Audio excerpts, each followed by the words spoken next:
شايف بقى الناس اللي بتجري في التراك دي؟ الكاميرات دي بقى تقدر تحدد كام واحد جري كام خطوه، ولو حد غريب دخل المدينه تقدر تحدد هو راح فين وجه منين.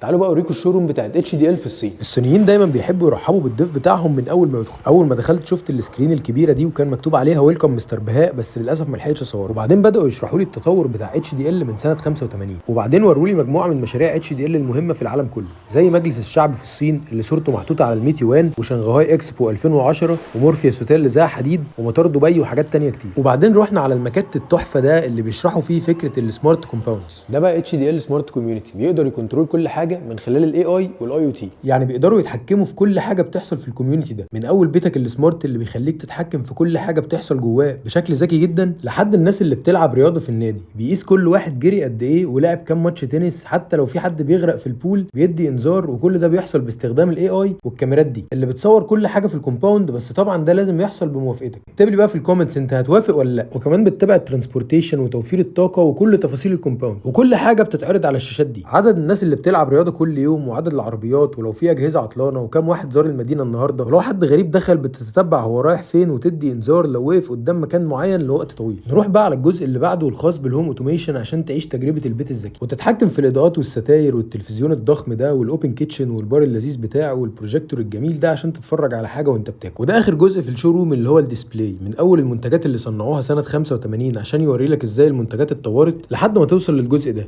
اللي فيه اخر اصدارات بتاعتهم، من سنسورز وشاشات وباتنز وسماعات وكل حاجه تتخيلها او لا تتخيلها. واحسن حاجه ان برودكتس اتش دي ال بتقدر تشتغل مع كل البروتوكولز كي ان اكس وزيجبي وواي فاي وكل حاجه. وطبعا كل الحاجات دي موجوده في مصر عند ال في اكس وكيل اتش دي ال. دي بقى الحاجات الجديده اللي انا كنت عايز اوريها لكم في اتش دي ال. لسه بقى في حاجات تانية كتير ان شاء الله اوريها لكم المره الجايه.